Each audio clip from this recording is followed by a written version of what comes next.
All I have in this world is my balls and my word, and I don't break them for no one. Do you understand? Rightio legends, Chaos Chronicles, and we're back again with another video. And so today we're doing a reaction video again. And so today's reaction video is on Terrence Blewitt. So he was a very, very, very big part of Melbourne's underworld. And if you don't know who Terrence Blewitt is, you're about to find out. But before we get into it, if you haven't already, jump down there, shoot me a subscription.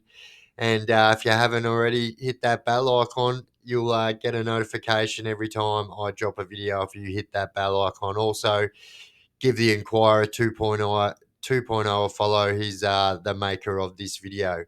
All right, so Terrence Blewitt, let's get into it. A tip-off from an underworld source led the Piranha Task Force to the one-time dump. 3 metres underground, they found the skeleton of Terrence Blewitt. What actually happened to Mr. Blewitt is now, what I believe, is a murder investigation. Blewitt was a violent armed robber who picked sides in the gangland war. He was an ally of Carl Williams and also a person of interest over the killing of Graham Kinnebra. In Melbourne's criminal underworld, trust can be deadly. Tonight, we examine the case of Terrence Blewitt, an armed robber and alleged killer with a long record of violence, whose body was found in a junkyard, leaving behind more questions than answers. Blewitt's death is linked to a string of murders, including that of Graham Kinnebra, and a violent confrontation involving the Carlton crew. But what about Mick Gatto's involvement? Could a stark realisation about the real killers of his close friend, the Monster, had brutal consequences years later? The life of Graham the Monster Kinnebra was worth $150,000 to contract killer Stephen Asling. Today, 13 years after the murder was committed by Asling and criminal Terrence Blewitt, the 56-year-old hitman paid for it with his own life. In sentencing Asling to life in jail, Justice Stephen Kay said, "Your murder of him was brutal, callous, and utterly cowardly. You and Blewitt killed him for the most base of human motives, for reward." Blewitt managed to avenge. So obviously, Blewitt was never, ever convicted of this. So he went missing in 2004, very, very early on in the piece. And I guess he probably went missing because they thought that he knew too much. But, like, it doesn't make sense to me because he was known as a very staunch fucking crook and, like, inside and outside of prison. Had a big name inside prison as well as outside of prison. And so, yeah, I don't understand why they took him out unless, you know, it was a revenge thing. Justice for years, a fact that may have sealed his fate when betrayal came from within his own circle. As investigators re-examined evidence and pieced together the events leading up to his disappearance, a sinister trail suggested old friends turned enemies had caught up with him. Join us as we break down the facts and uncover the true story behind the final chapter of a man who lived and died by the sword. This is the Inquirer 2.0, Gangland, Australia. Terrence Lee Blewitt. Get in there, give him a follow, guys. Was a violent man in a violent trade. Wherever he went, bad things happened to others. That's how it was until the day a bad thing happened to him. But it wasn't the law that finally caught up with the armed robber, drug dealer, hitman, and all-round evildoer. It took another outlaw to do that. So you've got to understand as well that his, like, era of criminals, it was a whole different era of criminals altogether. It was a time where it was so much easier to do crime. There was no cameras. Like today, every single person's got a camera in their hand, on their phone. Every car's got a bloody camera in it. Every shop's got a camera in it. But these crooks were different, you know what I mean? They were like hardcore armed robbers and hitmen, you know? They were like real crooks, like not like petty crimes. They were doing like proper counter jump, bank armed robberies and stuff like that, like proper stuff. Blewitt's death is still officially unsolved, though what happened to him is hardly a mystery to the Victorian detectives who have worked on and off for years to uncover what happened after he vanished in early 2004. When they dug up his remains in a junkyard on Melbourne's northern fringe last month, it confirmed their already strong suspicions about who put Blewitt in the hole. The junkyard bones highlighted another unsolved murder of Melbourne gangland figure Graham the Monster Kinniburgh, shot late one night in front of his home in an otherwise quiet street in the Melbourne suburb of Kew in 2003.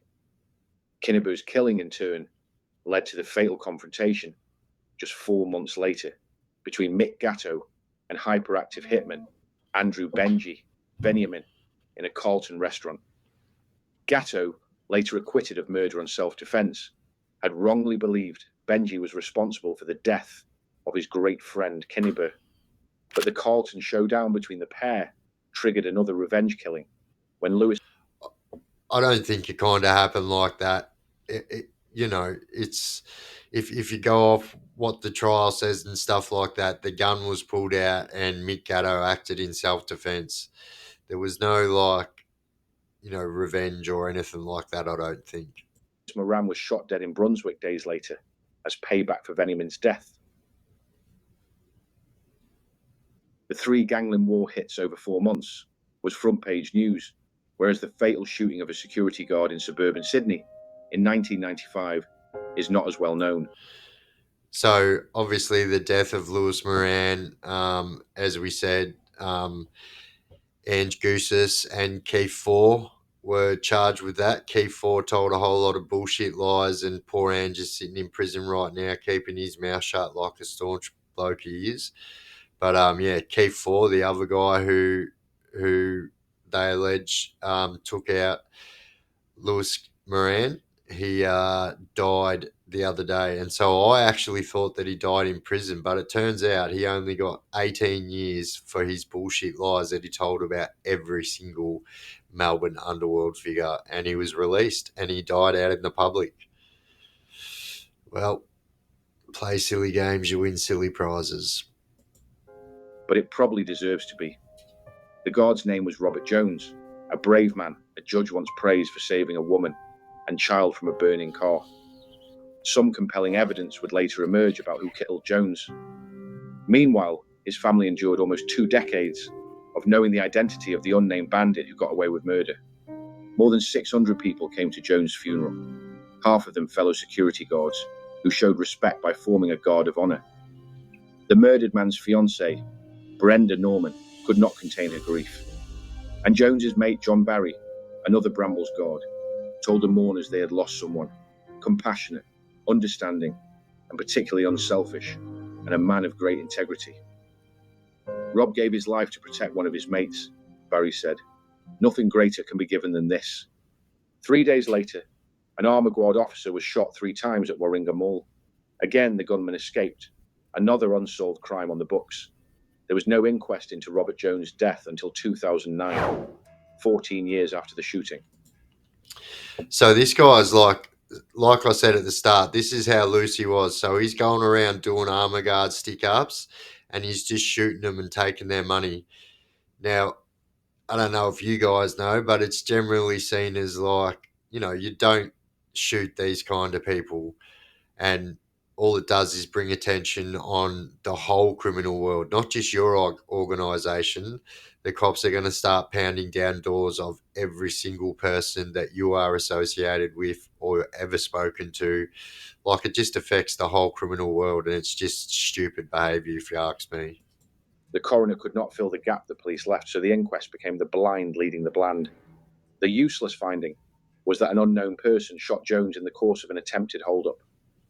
In Victoria, investigators worked on the Kinniburgh and Blewitt cases for years and are confident they know the truth about what happened in each. Facts were aired at the trial of Stephen John Asling. I'll tell you a funny story I know about Terrence Blewitt in jail, actually. So this must have been the year 2000, maybe, I think.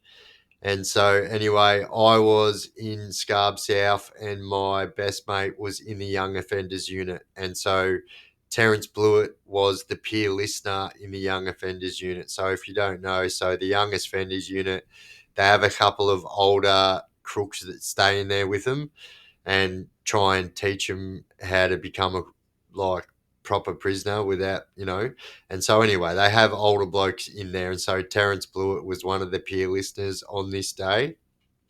And so my mate called me out, and he's like, "You'll never believe what happened today." And I'm like, "What happened today?" And so he was telling me that Terrence Blewitt got about 10 to 12 of the young offenders. So young offenders means from 18 years old to 24. And so sometimes even 21, but some people manage to slip through the breaks and stay in young offenders until they're 24, like little sooks. But anyway, so on this particular day, he was a peer listener and had a lot of sway over the prison world. And so on this day, he'd taken 10 to 12 of the young offenders out of the young offenders unit and said, we're going to do some mindful exercises. So he took them out to the front of the young offenders unit. So if you guys don't know, the young offenders unit at Port Phillip has got a big grass front area like an oval, so the young offenders can kick footies and soccer balls and play games and stuff like that. Anyway, so he's got them all sitting around in a circle, and he's made them all go around for like 15 minutes picking up all the yellow daisies off the ground.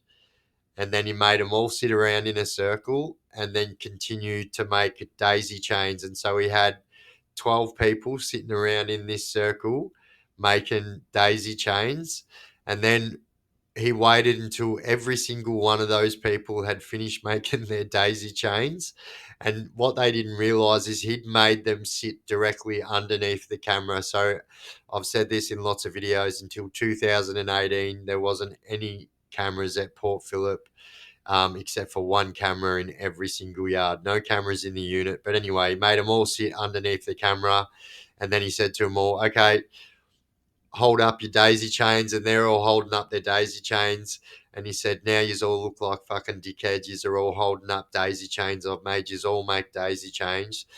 This goes to show how stupid you young prisoners are. And like, if you ask me, I think that's absolutely fucking hilarious. And he got them all to hold up their daisy chains to the camera. Can you imagine what the people inside the control room were thinking? And this is Terry Blewitt, and this is the sway that he had in prison. And he had that same sway over the older crooks as well. He was very seasoned criminal, prisoner, arm robber, hitman. Blewitt's co-offender in the Kinniburg hit. Asling's arrest and conviction is a testament to Victoria Police's determination to pursue murders from the Underworld War. But it doesn't alter the fact that at least 3 such murders might have been prevented if Blewitt had been prosecuted for shooting Robert Jones, not to mention a terrifying run-through of a... He does seem to mysteriously been getting away with a lot for years.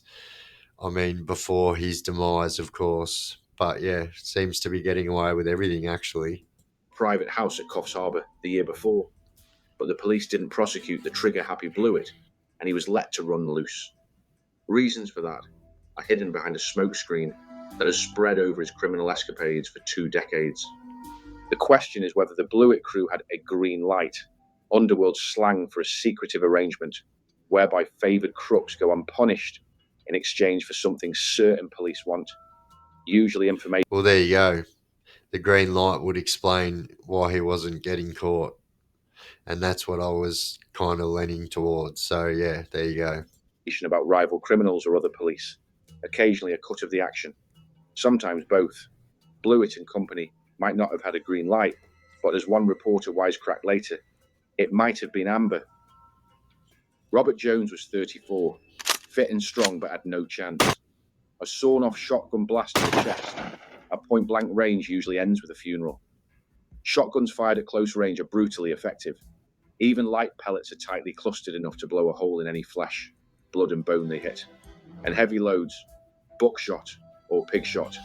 So I used to have this special trick, what I used to do. So you can fit a certain amount of $2 coins inside a shotgun bullet. Now, let me tell you something right now. That is better than any bloody buckshot you can ever buy, or unless, you know, it's probably as good as SGs, what the police and stuff use that have got like 3 big ball bearings in it. Like, I think if it's like 9, but yeah, a lot of damage to vehicles anyway. Don't bear thinking about. Allegedly. Because shotguns are such intimidating weapons, police tended to use them when raiding armed robbers and armed robbers tend to use sawn-off versions to rob armoured cash vans or other targets under armed guard. Shotguns have other advantages.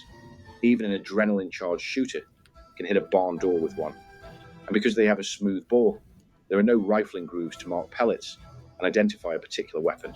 And this is generally why, right? And this is why hitmen use shotguns first, bang, to decapacitate their victim, and then finish the job with a pistol.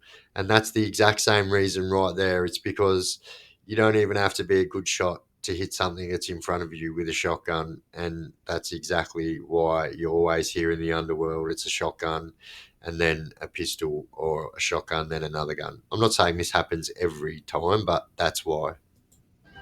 The projectiles are as anonymous as ball bearings and can't readily be linked to a particular weapon or previous crimes.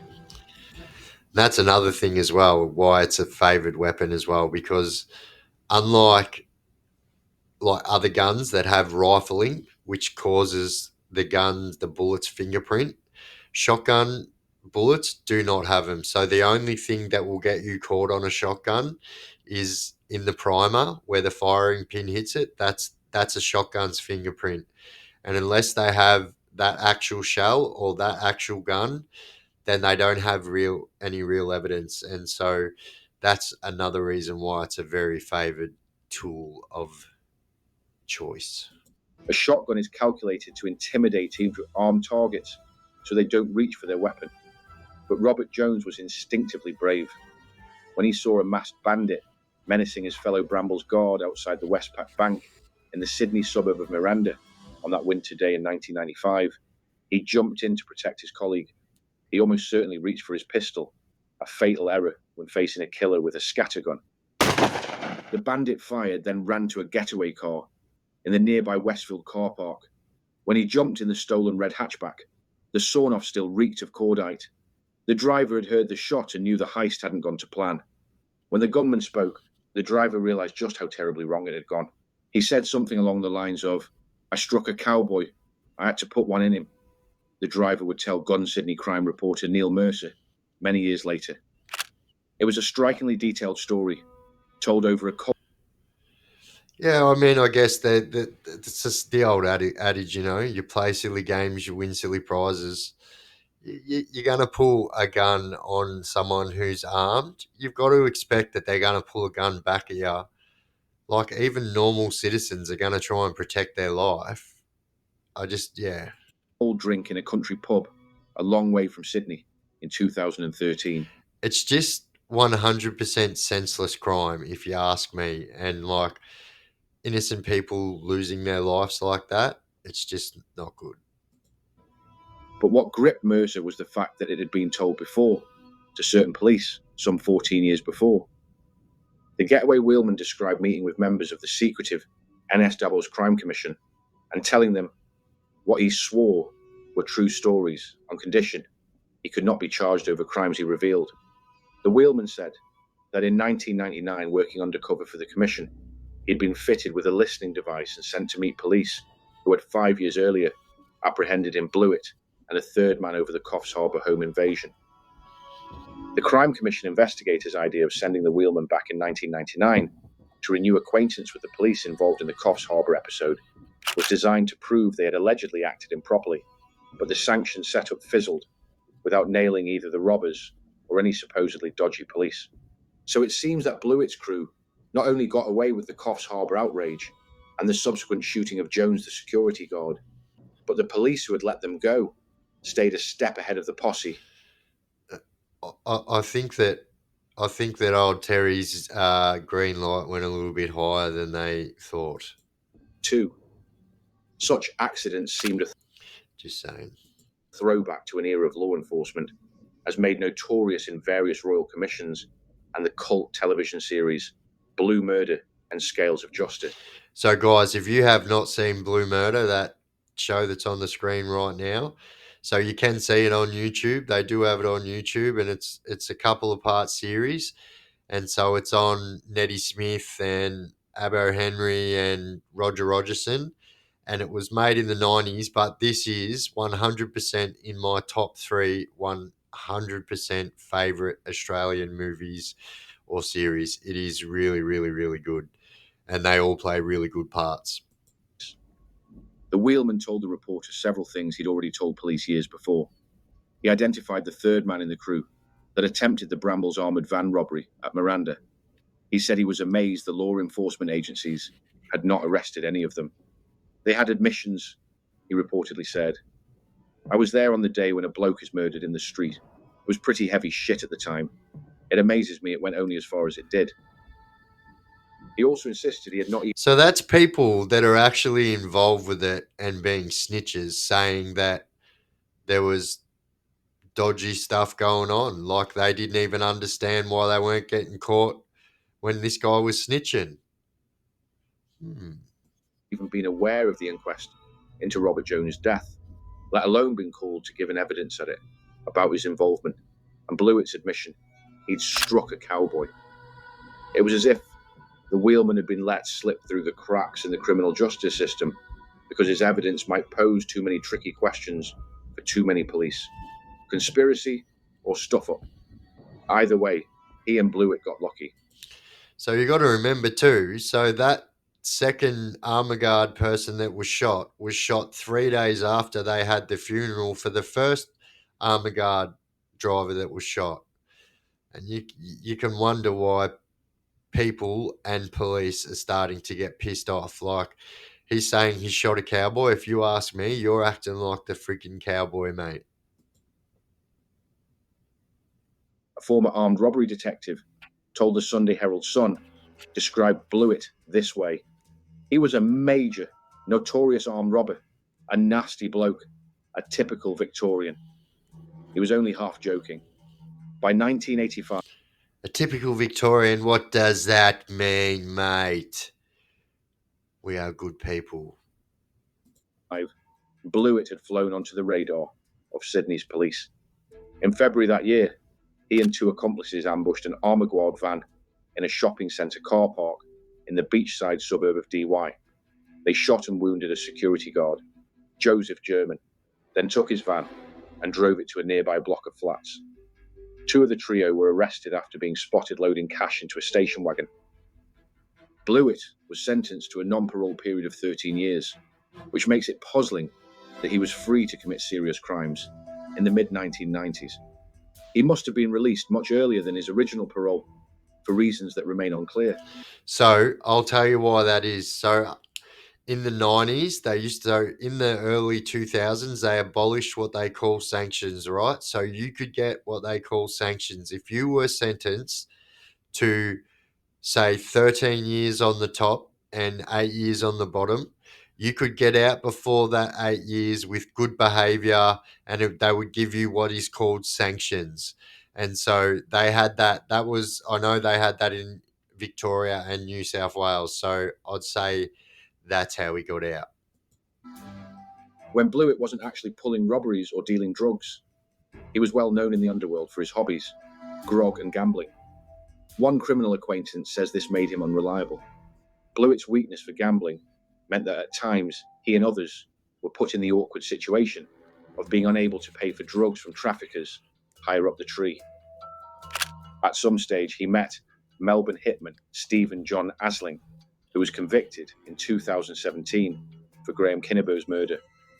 Asling told a court that Blewitt fired the fatal shots. In certain circles, dead associates are posthumously credited with an astounding number of crimes, but some police actually believe Blewitt was the... What do you guys think, right? So, like, what's your personal opinion? I gave my personal opinion on a previous video before on snitching on a dead person is still snitching. So, like, obviously that person is not going to get any prison time over it, but you got to understand these people have family and stuff like that, and they're going to get labeled to do something doing something that they didn't do. Like, I just think that if you ask me, that snitching is snitching, even if the person is dead. Let me know what you think in the comment section. Trigger man, and have said so in court. It is possible his willingness to pull triggers led to his own demise a few months later. In the meantime, he indulged his love of boozing and betting. Blewitt would sometimes be spied drinking at the Laurel Hotel in Ascot Vale with crime patriarch Lewis Moran, whose family and friends had patronised the pub for many years. Moran, later executed at the Brunswick Club, was supplying Blewitt with drugs by the pound. Victoria detectives would in fact film Blewitt and another criminal picking up packets of speed from Moran in a Kensington park. He also bought ecstasy and acid from Lewis Moran, but that is not the only reason the Morans were useful to him. Over several months, Blewitt bought 8 stolen cars from Moran's stepson Mark, who masqueraded as an unemployed pastry chef. The cars were tools of trade for Blewitt, who used them for armed robberies. The last person to see Blewitt alive killed him, and most likely buried him too. Before that, a friend had dropped him off in a Melton Street on April 12th, 2004, to meet someone he might not have known quite as well as he imagined. His friend saw him walk towards a Hyundai sedan and never saw him again. Police would eventually trace the car to another totally innocent owner in a country town in 2013, but it would take investigators more than 2 years after that to crack the case. After a false lead at Yarrawonga, they dug up Blewitt's bones in a junkyard at Thomastown.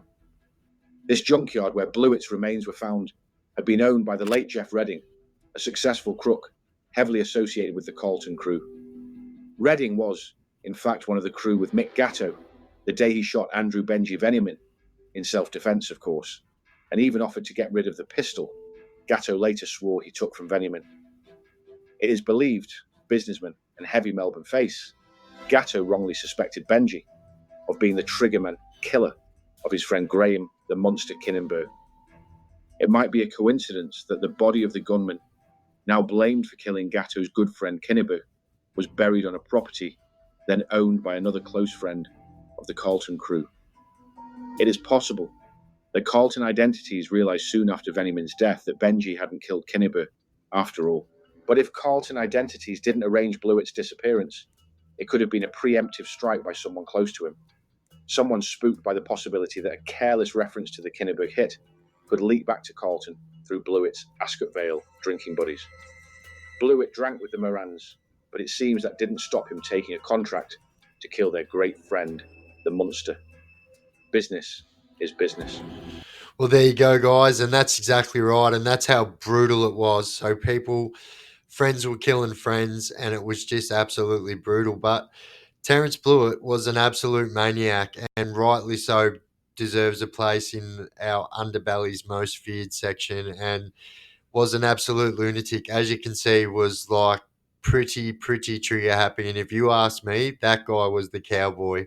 He was that trigger happy. And if you also ask me, I think that someone that is that trigger happy is always going to end in a demise like that. And I guess we'll never ever know what happened to Terrence Blewitt. The longer we move on, the more and more people are dying or in prison forever. And yeah, I guess no one's talking about what happened to Terrence Blewitt for a reason. And yeah, but there you go, Terrence Blewitt. And I hope you liked the little story I chucked in there. But if you guys have got anyone else you'd like me to do a video on, chuck it down there in the comment section of this video. And as always, guys, if you haven't already subscribed, jump down there, shoot me a subscription. And if you tap that bell icon, you'll never miss any of my clips again. Alrighto, guys, I've been the Chaos Chronicles. We out. Don't do drugs and crime and you won't end up in prison with people like Terrence Blewitt making you make daisy chains. The Chaos Chronicles, where the darkness thrives.